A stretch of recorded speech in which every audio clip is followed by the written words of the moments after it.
Alright, welcome back guys dito sa ating channel. So may mainit-init tayo ngayong pag-uusapan tungkol dito kaya Tatay Digong sa ICC. So may tatlong abogado kasi na gustong ipa-disqualify nila Tatay Digong o ng defense team ni Tatay Digong dahil posible itong tatlong abogado na to ang magdidiin kay Tatay Digong dito sa kulungan at tuluyang mahatulan ng kanyang mga ginawa noon. So eto guys, makikita natin ngayon at mapapanood natin sa video na to yung balita. At eto pa, magugulat kayo dito guys dahil may 500 biktima. Biktima di umano, 500 yan na gustong makisawsaw o gustong sumari dito sa kaso ni Tatay Digong. Panibagong biktima na naman ang gusto nilang idagdag dito sa kaso ni Tatay Digong, no? Gusto kasi ng ICC na ito si Tatay Digong talaga ay mabugak talaga dito sa kulungan kasi yan na lang yung trabaho nila eh. Kumbaga si Tatay Digong na lang yung bumubuhay sa kanila dahil kung wala si Tatay Digong sa kanila eh wala silang trabaho. Dito talaga ay makikita nyo yung panibagong mga biktima na gustong sumari dito sa kaso ni Tatay Digong, no? Ang dami no, 500. Saan kaya nila nakuha yon? At eto pa, yung tatlong abogado. Mukhang madedehado dito si Tatay Digong, no? Kapag yan ay nakisari din. Kaya gustong ipa-disqualify yan yung defense team. So eto, sabay-sabay natin panoodin yung bagong news ngayon, no? Dito sa Sabi kasi dito sa balita ng GMA News, no? Ipinadala na ng ICC registry sa pre-trial chamber 1 ang aplikasyon ng mga gustong sumari. Ayan, so kaya etong 500 biktima di umano ni Tatay Digong daw, no? Ay gustong sumari o makisawsaw nga dito sa kaso. Sabay-sabay natin panoodin yung video. 500 pang biktima rin umano ng extrajudicial killings ang gustong makasama sa kasong Crimes Against Humanity laban kay dating Pangulong Rodrigo Duterte sa International Criminal Court. Ayon sa ICC Registry, ipinadala na nila sa Pretrial Chamber 1 ang application ng mga gustong sumali sa kaso. Ang mga pagpatay o tangkang pagpatay sa mga biktima ay nangyari noong November 2011 hanggang June 2016 sa Davao City. Si Duterte ang mayor mula 2011 hanggang 2013 at vice mayor naman mula 2013 hanggang 2016. Pangulo na si Duterte nang mangyari ang tinaguriang extrajudicial killings noong June 2016 hanggang March 2019. So ito pala ibig sabihin yung application na ng ICC mukhang lumalabas dito na kahit sino pwedeng sumari sa kaso, no? O baka meron silang kumbaga requirements bago ka makasali sa kaso. Ito 500 na to, ang dami nito.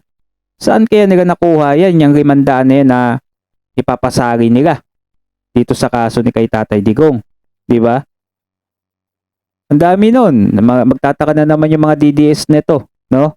Yung mga taga-suporta ni Tatay Digong. Magtataka yan kung saan na naman nila nakuha yung 500 na yan.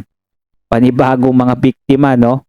Kasi ang sabi ng sa mga balita noon, 30,000 ang mga biktima di umano ni Tatay Digong daw dito sa kanyang kampanya noon sa pinagbabawal na gamot. Lahat kaya yun?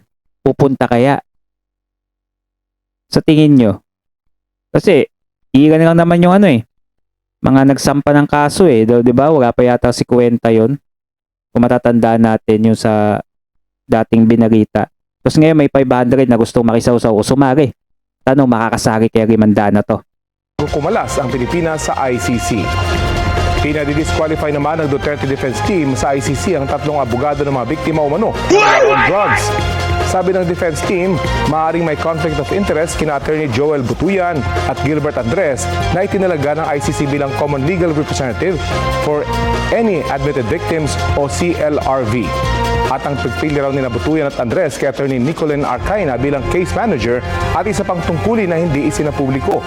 Git ng defense team, may conflict of interest ang papel ni Arcaina sa kaso ni Duterte dahil posibleng makakuha ang kampo ng mga biktima ng ebidensyang maaaring magpawalang sala sa dating Pangulo. Magpapawagang saga ka sa dating Pangulo. Maganda nga yun. Ewan ko kung nagkamali yung ano dito. Reporter. Mukhang mapapawagang saga naman pala, di ba? Ayos yun kung ganun. O baka nagkamali lang. Pwede nila itong makaapekto sa integridad ng proceeding sa kaso. Itinunto rin ng defense team na naging magkakatrabaho ang tatlong abogado mula 2019 hanggang 2023. Sabi ng Duterte Defense Team, pwede maging abogado ng mga biktima ang mga taga-Office of Public Counsel for Victims ng ICC. Sinisikap pang kunin ng payag ang tatlong abogadong pinapadisqualify ng Duterte Defense Team. Yun. Magkakatrabaho pa kayo, mga abogado. No? So, pag magkakatrabaho yung mga yan at magkakasama, alam na, iisa lang ang mga ano niyan, ang gusto niya pag may napagkasunduan. So, silipin natin, no, yung comment dito ng ilan sa mga netizen, no? Dito, iba't ibang reaction to. At may mga tagahanga si Tatay Digong, may galit din dito kay Tatay Digong. Tingnan natin. Bring him home. Bring him bone. Ayan, sabi ko sa inyo, kakasabi ko pa lamang May galit dito kay Tatay Digong Ito pa. Bring it on, make my day. Senator Bato. Ayan, once they are approved, the ICC will become International Circus Court. Full out. No, full up. Dagdag nyo pa ang budget para sa fake witnesses. Ayan, fake witnesses daw. Gamit ang kaban ng gobyerno para lang makapagpakulong ng aming hero. Yan. So, may ilan na netizen na gustong makalaya si Tatay Digong sa pagkakakulong sa ICC. Bayadan lang yan tapos flood control. Wala nang balita. Ba? Bye-bye mga ano. Ay, kulang pa. Ilabas yun na lahat yan. Dami talaga nangangailangan ng datong sa Pinas o pera. Sana maparusahan din niya mga yan pag napatunayan na hindi totoo ang mga witness nila yan. Kasi tataka kayo 500 witness. Ang dami nun, di ba? Papasari nila dun sa application. Ang tanong, na-rehearsal na ba yung mga witnesses na yan? Di ba? Mukhang magaling yung mga witnesses. Na-rehearsal na yata yung mga yan, di ba?